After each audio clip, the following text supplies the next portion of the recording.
ბატონო პრემიერ-მინისტრო, პატივცემულო მინისტრებო, დიპლომატიური კორპუსის წარმომადგენლებო, პატივცემულო პარლამენტის წევრებო. დღეს თქვენ და საქართველოს მოსახლეობას წარმოგიდგენთ პარლამენტის 2022 წლის საქმიანობის ანგარიშს და 2023 წლის სამოქმედო გეგმებს.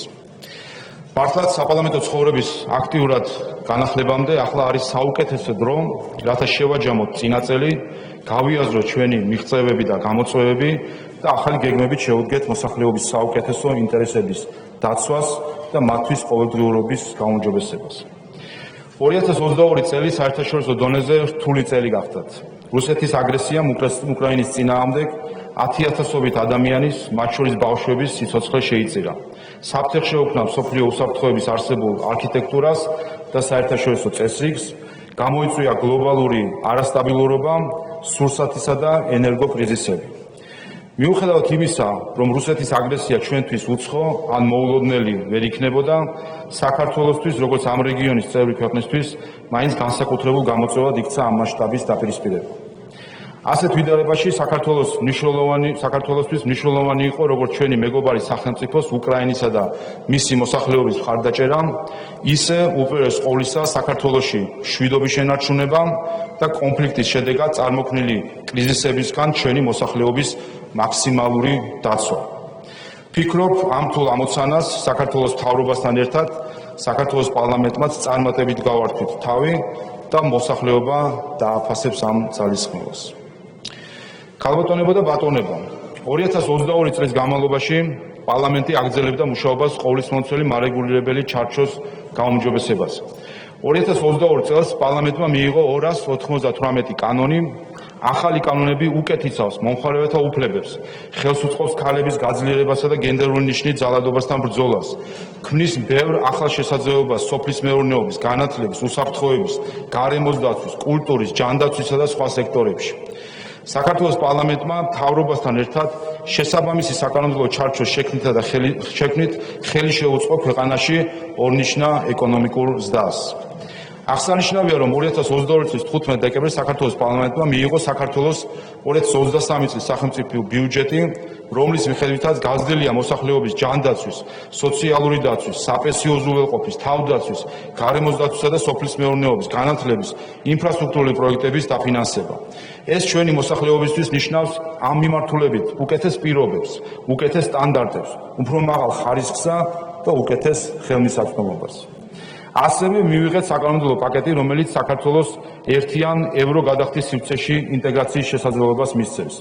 აღნიშნული საქართველოსთვის ევროპის ერთიან ეკონომიკურ სივრცეში ინტეგრაციის გზაზე მნიშვნელოვანი წინგადადგმული ნაბიჯია და ევროკავშირის მხრიდან აღნიშნული პროცესის დასრულების შემდეგ ყველას, განსაკუთრებით კი დიასპორის წარმომადგენლებს შეეძლებათ მნიშვნელოვნად შემცირებული საბანკო ხარჯებით გადარიცხების განხორციელება. საქართველოს შრომის კოდექსში შეტანილი ცვლილებების გაუმჯობესდა დეკრეტული შვებულებით მოსარგებლე დასაქმებული მშობლების და მათი ბავშვების სოციალურ-ეკონომიკური მდგომარეობა. 2023 წლის 1 იანვრიდან ორსულობის, მშობიარობის და ბავშვის მოვლის გამო შვებულებაზე გასაცემი დახმარების მაქსიმალური როდენობა გაორმაგდა და გახდა 2,000 ლარი. ამავდროულად 2022 წლის განმავლობაში პარლამენტი აქტიურად ასრულებდა საზედამხედველო საქმიანობას მთავრობის წევრებისა და სხვა საჯარო ოფიციალურ პირებისათვის კითხვების დასმის, დებატების გამართვით და კომიტეტების მუშაობის გზით. ამ მხრივ 2022 წელს პარლამენტი პოლიტიკური ცხოვრების ცენტრი გახდა, სადაც 3-ჯერ უმასპინძლეთ პრემიერ-მინისტრს, 17-ჯერ მინისტრებს, გაიმართა ანგარიშვალდებული ოფიციალური პირების 20 მოსმენა, დაიწყო 12 საკომიტეტო მოკვლევა, სახელმწიფო ინსტიტუტებს ცენტრალურ და ადგილობრივ დონეებზე გაიგზავნათ 1000-ობით სადეპუტატო შეკითხვა. საქართველოს პარლამენტის ინსტიტუციური და ორგანიზაციული ფუნქციონირების გაუმჯობესების თვალსაზრისით მრავალწლიანი პაუზის შემდეგ საქართველოს პარლამენტში დამტკიცდა მედიის აკრედიტაციის წესი, რომელიც საუკეთესო ევროპულ გამოცდილების გათვალისწინებით ორ ძირითად პრინციპს ეფუძნება.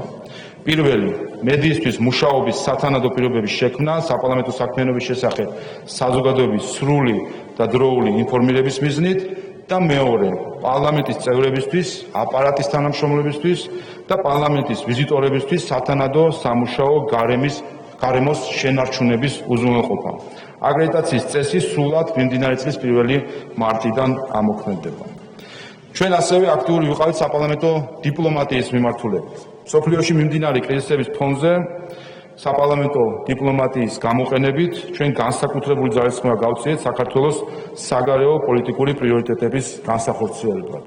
მე როგორც პარლამენტის თავმჯდომარემ, ასევე მუდმივმა საპარლამენტო დელეგაციებმა, მეგობრობის ჯგუფებმა განვახორციელეთ 66 საგარეო ვიზიტი და მივიღეთ 33 დელეგაცია. მოხარული ვარ, რომ საქართველოში პირადად უმასპინძე აზერბაიჯანის, ჩეხეთის, თურქეთის, შვეიცარიის, სომხეთის პარლამენტის თავმჯდომარეებს და სხვადასხვა საგარეო ვიზიტების ფარგლებში შევხვდი 37 ქვეყნის პარლამენტის თავმჯდომარეს 4 კონტინენტიდან. განსაკუთრებით ემოციური იყო 2022 წლის აპრილში საპარლამენტო დელეგაციის ვიზიტი უკრაინაში. სადაც შევხვდით ჩვენს უკრაინელ კოლეგებს და ვიხილეთ რუსეთის სასტიკი ქმედებები კიევში, ბუჩასა და ირპინში. ვინ თუ არა საქართველო იცის თავისუფლებისთვის ბრძოლის ფასი და ტკივილი.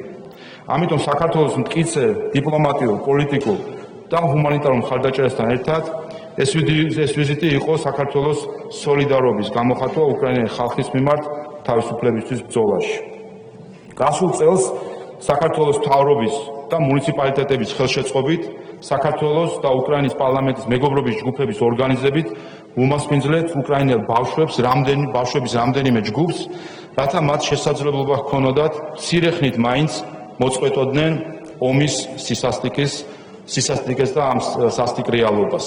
მინდა განსაკუთრებული მადლობა გადაუხადო მეგობრობის ჯგუფის ხელმძღვანელს ბატონ არჩილ თალაკვაძეს და ჯგუფის წევრებს. ასევე მადლობა მინდა გადაგიხადოთ პარლამენტის წევრებს და პარლამენტის აპარატის თანამშრომლებს, რომლებმაც მონაწილეობა მიიღეს პარლამენტის მიერ ორგანიზებულ სისხლის დონაციის და ჰუმანიტარული ტვირთვის შეგროვების აქციაში. 2022 წელს საგარეო ურთიერთობების მიმართულებით გამორჩეული ფაქტი იყო აგრეთვე მრავალწლიანი ცდილობის შედეგად სამხრეთ-აღმოსავლეთ აზიის ქვეყნების ასოციაციის საპარლამენტაშორისო ასამბლეაში AIPA-ში საქართველოს დამკვირვებლის სტატუსის მინიჭება. აღნიშნული გადაწყვეტილება უმნიშვნელოვანესი არის AIPA-s წევრ ქვეყნებთან საპარლამენტო ურთიერთობების გაღრმავებისა და განსაკუთრებით არაღიარების პოლიტიკის შემდგომი მხარდაჭერის მობილიზებისთვის. ჩვენ შემდგომშიც გამოვიყენებთ ორმხრივ და მრავალხრივ პლატფორმებს საგარეო პოლიტიკის პრიორიტეტების წარმატებით განხორციელებისთვის და იმისთვის, რომ საქართველოს დარჩეს სანდო და პროგნოზირებად მოთამაშეთ ჩვენი საერთაშორისო სტრატეგიული პარტნიორებისთვის. ძვირფასო კოლეგებო, 2022 წელი ისტორიული იყო საქართველოს ევროკავშირის ურთიერთობაში. ევროკავშირის წევრობაზე განაცხადის შეტანის შემდეგ საქართველოს პარლამენტი საქართველოს აღმასრულებელ და სასამართლო ხელისუფლებასთან მჭიდრო კოორდინაციით ჩაერთო ევროკომისიის მიერ ქვეყნის შესაფასებლად საჭირო კითხვარის შევსებაში. მთავრობის სწორი პოლიტიკური კოორდინაციით და ასობით საჯარო მოხელის დაუღალავი შრომით მომზადდა 9 ტომიანი მაღალი ხარისხის ნაშრომი, რომელიც 3600 გვერდს მოიცავდა და სურს დიდი მადლობა გადაუხადა ყველა საჯარო მოხელეს, პარლამენტის თანამშრომლებს, რომლებმაც უდიდესი შრომა გაწიეს ამ კითხვის შევსებისთვის და ჩვენ სულ რამდენიმე დღის წინ ვიხილეთ საბოლოო და სრული შეფასება ამ კითხვის შევსებული კითხვისა და ვნახეთ თუ რამდენად დადებითად შეაფასა ევროკავშირმა როგორც საქართველოს მიღწევები, ისე თავისთავად, რა თქმა უნდა, თავად ნაშრომი, როგორც პროფესიონალურად შესრულებული ნაშრომი.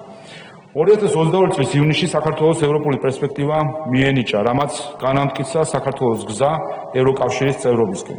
პარლამენტი უძღვებოდა ევროკავშირის რეკომენდაციების განხორციელების პროცესს დაინტერესებული მხარეების, მათ შორის სახელმწიფო უწყებების, სამოქალაქო საზოგადოების, საერთაშორისო პარტნიორების ჩართულობით. საერთო ჯამში ევროკავშირის 12 რეკომენდაციის შესასრულებლად საქართველოს პარლამენტმა მიიღო 82 კანონი. საქართველოს პარლამენტო უკვე მიაღწია მნიშვნელოვან პროგრესს ევროკავშირის რეკომენდაციების განხორციელებაში, დეტალურად მოგახსენებ თითოეული რეკომენდაციასთან დაკავშირებით არსებულ პროგრესის შესახებ. დავიწყებ მეორე რეკომენდაციით და ბოლოს მოგახსენებ პირველ რეკომენდაციასთან დაკავშირებულ საკითხს. მეორე რეკომენდაცია: სახელმწიფო ინსტიტუტების გამართული ფუნქციონირების უზრუნველყოფა. საპარლამენტო ზედამხედველობის გასაძლიერებლად საქართველოს პარლამენტის რეგლამენტში განხორციელდა საკანონმდებლო ცვლილებების საფუძველზე გავაუმჯობესეთ ინტერპელაციის, მინისტრის საათის, საკომიტეტო მოსმენის, თემატური მოკვლევები, პარლამენტის ერთთა კითხვების, ანგარიშვალდებული უწყებების მოსმენის მარეგულირებელი ნორმები. მათ შორის აღსანიშნავია, რომ 2023 წლიდან გაორმაგდა ინტერპელაციის დღეების რიცხვი. მინისტრებს დაიკისრათ ვალდებულება პარლამენტში გამოსვლამდე 5 დღით ადრე წარმოადგინონ წერილობითი ანგარიში, რათა პარლამენტის წევრები უკეთ მოემზადონ მინისტრის საათისთვის. პარლამენტის წევრის კითხვაზე პასუხის გაცემის ვადა შემცირდა 15 დღიდან 10 დღემდე. ცვლილებების საფუძველზე გაძლიერდა სახელმწიფო უწყებების ანგარიშვალდებულება და შესაბამისად საპარლამენტო კონტროლი. ხაზგასასმელია, რომ ცვლილებები შემუშავდა და საბოლოო ჯამში მიღებული იქნა ფართო მრავალპარტიული მონაწილეობითა და მხარდაჭერით. მინდა მადლობა გადაუხადო საპროცედურო კომიტეტის თავმჯდომარეს, ბატონ ირაკლი ქადაგიშვილს, რომელიც ამ პროცესს უძღვებოდა და წარმატებით დაასრულა. ასევე ფართო მრავალპარტიული მონაწილეობითა და თითქმის სრული კონსენსუსით მიიღო პარლამენტმა საარჩევნო კოდექსში ცვლილებების პროექტი. საარჩევნო ცვლილებები ითვალისწინებს სიახლეებს ელექტრონული ტექნოლოგიების, საარჩევნო ადმინისტრაციის, პარტიების დაფინანსების, საჩივრების, ადმინისტრაციული რესურსის, ხმების გადათვლისა და დამკვირვებლების მიმართულებით. ცვლილებები განხორციელდა როგორც ვენეციის კომისიისა და ეუთოოდირის, ისე გრეკოს რეკომენდაციების გათვალისწინებით. სულ ახლახან პარლამენტის მიერ მიღებული ცვლილებების საფუძველზე ცესკომ დაამტკიცა ის საარჩევნო უბნები, რომლებზეც 2024 წლის საპარლამენტო არჩევნებზე ელექტრონული თვლელები იქნება გამოყენებული. შედეგად ამორჩევლების 90%-ის ხმას სწორედ ასეთ უბნებში მისცემენ, რაც ისტორიული და მნიშვნელოვანი გადაწყვეტილებაა. მესამე რეკომენდაცია სასამართლო რეფორმა. იურიდიული კომიტეტის კოორდინაციით და საარჩევნო რეფორმასთან დაკავშირებით მინდა განსაკუთრებით მადლობა გადაუხადო ბატონ გივი მიქანაძეს, რომელიც ამ ჯგუფს კურირებდა და სწორედ მისი ძალისხმევით და დაუღალავი ცდილობით, რომ ყოფილიყო მიღწეული კონსენსუსი, ჩვენ შეგვიძლია დღეს თამამად ვთქვათ, რომ პარლამენტი სრულად დგას ამ ცვლილებების უკან. მესამე რეკომენდაცია სასამართლო რეფორმა. იურიდიული კომიტეტის კოორდინაციით განხორციელდა განვლილი სასამართლო რეფორმების, ისევე როგორც ამ რეფორმების პროცესში ვენეციის კომისიისგან და ეუთოოდირისგან მიღებული შესრულებული თუ შეუსრულებელი რეკომენდაციების ანალიზი. ამ ანალიზის შედეგად შეიქმნა დოკუმენტი ქართული მართლმსაჯულების ინსტიტუციური განვითარება 2013-21 წლებში. ამ დოკუმენტზე დაყრდნობით კი კომიტეტმა შეიმუშავა სასამართლო რეფორმის ახალი სტრატეგია და საკანონმდებლო ცვლილებების პაკეტი. სხვა საკითხებთან ერთად ინიციირებული პროექტის შედეგად დგინდება სასამართლოს გადაწყვეტილების საჯარო ინფორმაციის სახით გაცემის წესი, იცვლება რაიონული და სააპელაციო სასამართლოს მოსამართლეების ვაკანტურ თანამდებობაზე პირის კონკურსის წესის დანიშვნის წესი და ის უთანაბრდება უზენაესი სასამართლოს მოსამართლის შერჩევის წესს და სტანდარტს. პროექტზე ამჟამად მზადდება ვენეციის კომისიისა და ეუთოოდირის საექსპერტო დასკვნა, რომლის მიღებისთანავე პარლამენტი განაახლებს ამ რეფორმაზე მუშაობას. სამწუხაროდ, მესამე რეკომენდაციიდან კვლავ ღიად რჩება იუსტიციის უმაღლეს საბჭოს 5 არამოსამართლე წევრის არჩევის საკითხი, მიუხედავად იმისა, რომ პარლამენტში გაიმართა 31 კანდიდატის საკომიტეტო მოსმენა, პოლიტიკურმა პარტიებმა კომპრომისულ კანდიდატზე შეთანხმებას ვერ მიაღწიეს. ამ საკითხზე დიალოგი 2023 წლის საგაზაფხულო სესიაზე კვლავ გაგრძელდება და მე იმედი მაქვს, რომ ფრაქციები შეძლებთ კოალიციური უმრავლესობის შეგროვებას რომელიმე კანდიდატის ან კანდიდატების გარშემო. და მინდა ახაც მადლობა გადაუხადო ბატონ ანრიო ხანაშვილს, რომელიც სასამართლო რეფორმის ჯგუფს უძღვება, რომელიც ჯერ კიდევ ღია არის, ვინაიდან ველოდებით ვენეციის კომისიის დასკვნას, კომიტეტმა საკმაოდ მოცულობითი და პროფესიონალური შრომა გასწია იმისთვის, რომ გაეანალიზებინა გასული წლები მტკიცებულებაზე დაფუძნებით, ესაუბრა გამოწვევებზე, რომელიც არის სასამართლოს წინაშე და ამაზე სწორედ მტკიცებულებაზე დაფუძნებით და არა აღქმებზე დაფუძნებით შეემუშავებინა ცვლილების პროექტი. მეოთხე რეკომენდაცია ანტიკორუფციული სააგენტოს გაძლიერება, ან ანტიკორუფციული მიმართულების გაძლიერება. კორუფციის წინააღმდეგ ბრძოლისთვის გავაძლიერეთ სპეციალური საგამოძიებო სამსახურისა და პერსონალურ მონაცემთა დაცვის სამსახურის ინსტიტუციური შესაძლებლობები. საკანონმდებლო ცვლილების საფუძველზე გაზრდილი უფლებამოსილების პირობების გათვალისწინებით გაიზარდა ორივე სამსახურის ბიუჯეტი, საშტატო რიცხოვნობა და რეგიონული დაფარვა. სულ ცოტა ხნის წინ ორივე სამსახურს ჰქონდა შემაჯამებელი პრეზენტაციები მათი მიღწევებისა და ყველა დარწმუნდა, რომ შედეგების მხრივაც გვაქვს უდიდესი მიღწევები ამ ორი სამსახურის მეშვეობით. ორივე სამსახურის განსაკუთრებული მონდომების და შრომის დამსახურებაა, რომ ამ სფეროში განხორციელებული რეფორმის მიმართ თავდაპირველი ნაჩქარევი სკეპტიციზმი არ გამართდა და დღეს რეფორმის შედეგად გვაქვს პერსონალური მონაცემების დაცვის უფრო ეფექტიანი ზედამხედველობა და მოხელისმიერ ჩადენილი დანაშაულის უფრო ეფექტიანი გამოძიება. ამას გარდა შევქმნით ანტიკორუფციული ბიურო, რომლის მთავარი ამოცანა კორუფციის წინააღმდეგ ბრძოლის გაძლიერება და კორუფციის პრევენცია იქნება. თავდაპირველი რედაქციისგან განსხვავებით, ოპოზიციის და სამოქალაქო საზოგადოების აქტიური ჩართულობით მნიშვნელოვნად გაფართოვდა ბიუროს ფუნქციები. ბიურო პასუხისმგებელი იქნება საჯარო მოხელეთა ქონების დეკლარაციების მონიტორინგზე, ინფორმატორების დაცვის გაუმჯობესებაზე, პარტიების დაფინანსების მონიტორინგზე, ანტიკორუფციული სტრატეგიისა და სამოქმედო გეგმების განხორციელების კოორდინაციაზე. ცოტა ხანში ალბათ იქნება უკვე შერჩეული ბიუროს ხელმძღვანელი და მე დარწმუნებული ვარ, როგორც სხვა სამსახურებში, აქაც ჩვენ ვნახავთ, რომ საბოლოო ჯამში შედეგი და ფაქტები გვაჩვენებს, რომ ეს რეფორმა იქნება წარმატებული. მეხუთე რეკომენდაცია დეოლიგარქიზაცია. უკრაინის გამოცდილებაზე დაყრდნობით შევიმუშავეთ და ორი მოსმენით მივიღეთ დეოლიგარქიზაციის შესახებ კანონი. კანონის პროექტი, რომელიც სამართლებრივი დასკვნისთვის გადაეგზავნა ვენეციის კომისიას და ეუთო ოდირს. კანონის პროექტის საბოლოო მიღება პარლამენტში იგეგმება სამართლებრივი დასკვნის მიღების შემდეგ. იცით, რომ მოსალოდნელია მარტის დასაწყისში იქნება დასკვნები, ასევე იცით, რომ უკრაინა და მოლდოვაც ზუსტად იგივე შინაარსის კანონებზე ელოდება დასკვნებს. ნახოთ, რა სიტყვის ვენეციის კომისია, ნახოთ, რა სიტყვის ეუთო ოდრი და ამის შემდეგ ვიმოქმედებთ. მეექვსე რეკომენდაცია. აქ ბარემ მინდა ყველა შევაჯამო, როგორც დეოლიგარქიზაციის, ისე ანტიკორუფციული და სასამართლო რეფორმის სახით და კიდევ ერთხელ მადლობა გადავხადო ბატონ ანდრიო ხანაშვილს, სიურდულ საკითხთა კომიტეტი და ბატონი ანდრი თავად იყო ბევრი მიმართულებით თემების კოორდინატორი და მათცემ ტრადიციულად როგორც სხვა საკითხებზე მოდის ხოლმე ძირითადი დაწოლა შრომის სახით, ამიტომ მინდა მას და განსაკუთრებით სიურდულ საკითხთა კომიტეტის აპარატს გადავხადო მადლობა ამ შრომისთვის. ორგანიზებული დანაშაულთა ბრძოლა მეექვსე რეკომენდაცია.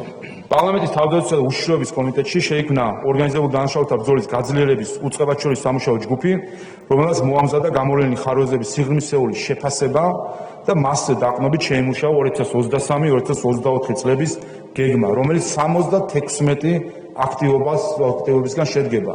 რომელიც არის სხვადასხვა სფეროში, როგორც სტრატეგიების შემუშავების, ისე საკითხების პრაქტიკული იმპლემენტაციის კუთხით და კომიტეტმა უკვე დაიწყო ამ გეგმის შესრულების მონიტორინგი და ყველას, მათ შორის ოპოზიციას, მოგიწოდეთ, რომ იყოთ ამ პროცესის აქტიური მონაწილე.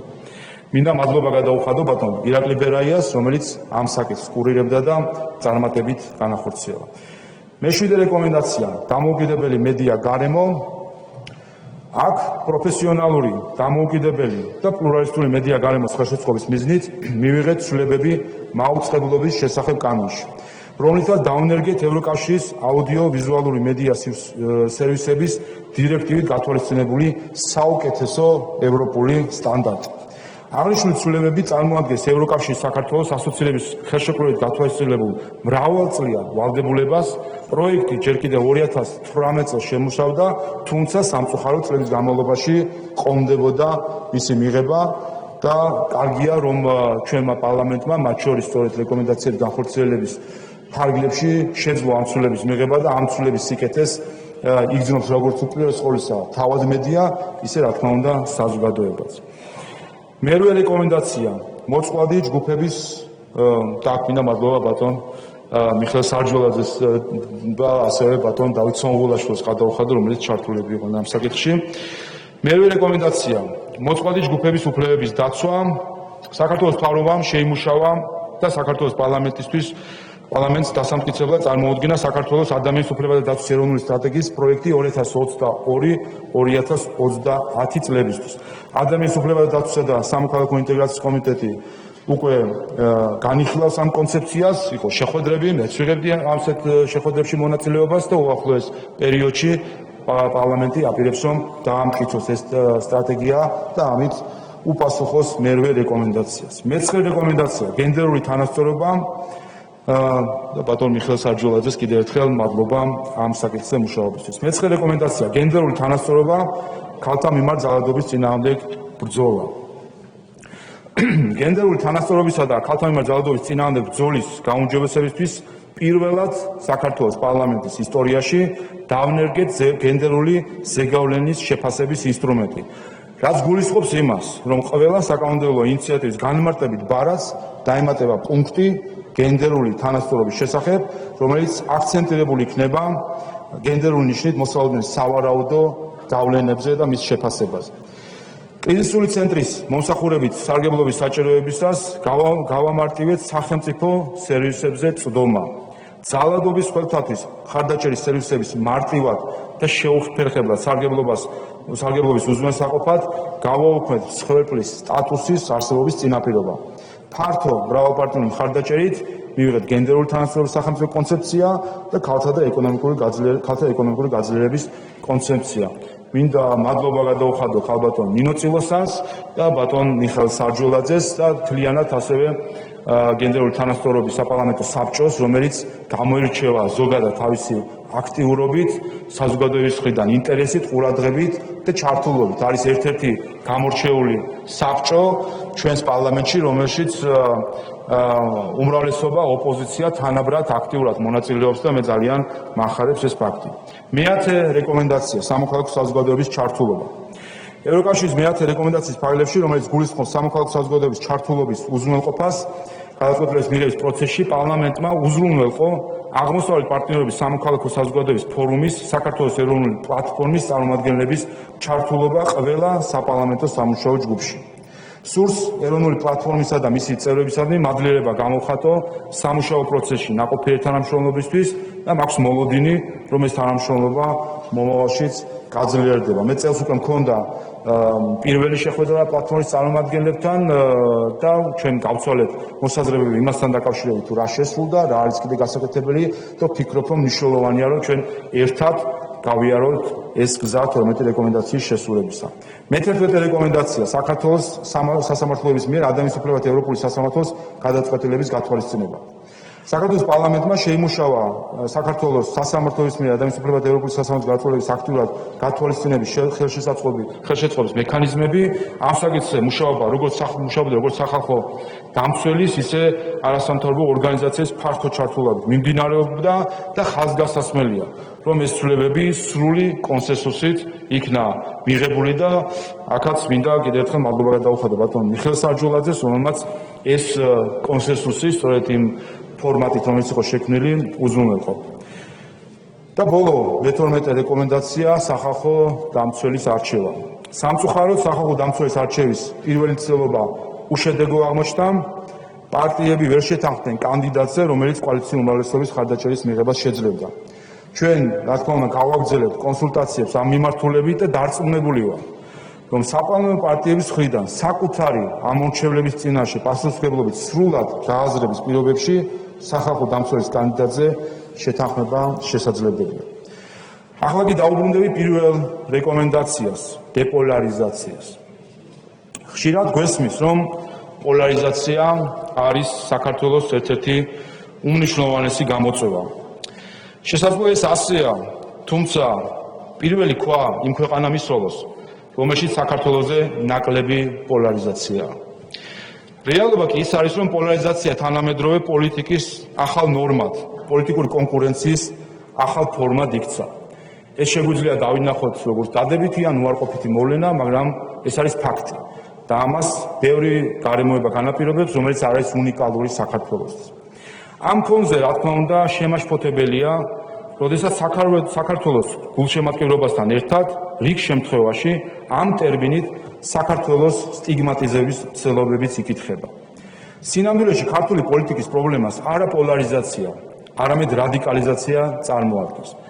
ეს არის ის რეალური გამოწვევა, რომელიც დღეს ჩვენ გვაქვს. პოლიტიკური ჯგუფები, რომლებიც არ აღიარებენ არჩევნებს, არ აღიარებენ დემოკრატიული ინსტიტუტების ლეგიტიმაციას და საბოლოო ჯამში არ აღიარებენ დემოკრატიას. ამის ყველაზე კარგი მტკიცებულება ის ცარიელი სკამებია, რომელსაც დღეს ჩვენ ჩვენი სტუმრები და საქართველოს საზოგადოება ამ დარბაზში ხედავს. ამ სიტუაციიდან არსებობს მხოლოდ ერთი გამოსავალი დერადიკალიზაცია. ანუ რადიკალური ჯგუფების მიერ დემოკრატიული ინსტიტუტების აღიარება და რადიკალური დღესასწაულის უარყოფა. ამის მიღწევის ერთადერთი გზა კი დემოკრატიულ ჩარჩოდან გასული ჯგუფების მიმართ მტკიცე და არაორაზროვანი პოზიციის დაკავება, როგორც ქვეყნის შიგნით, ისე ქვეყნის გარეთ.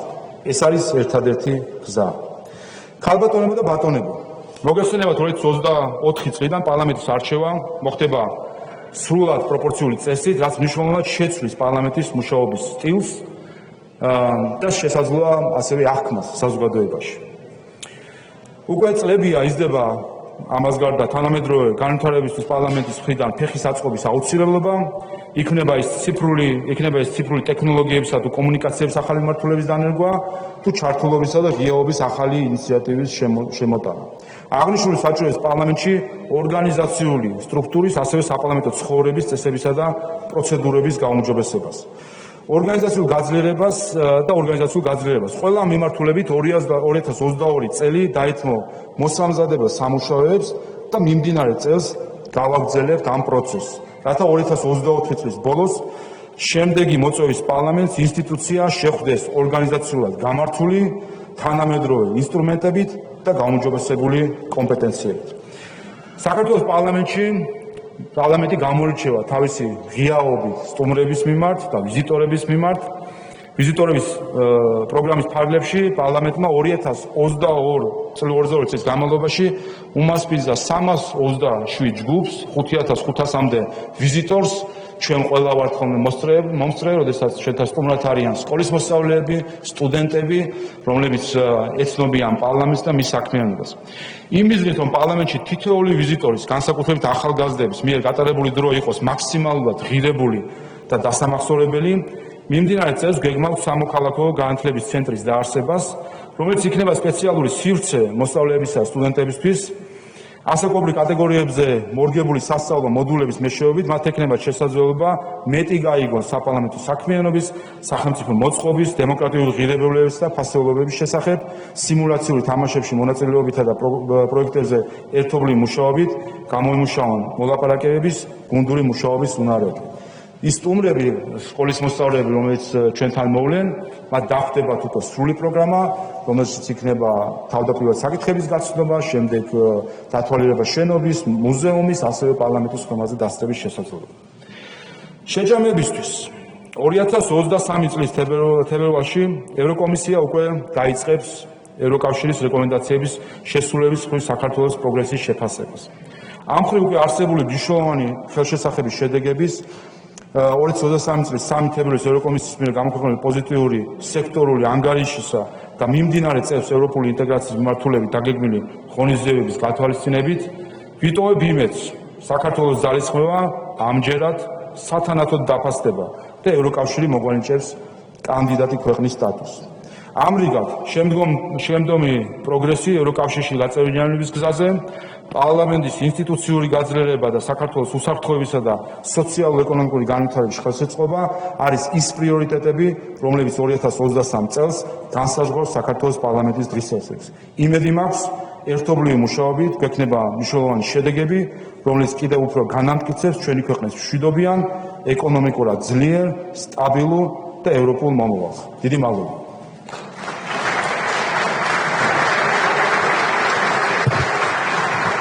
დიდი მადლობა ბატონო შალვა.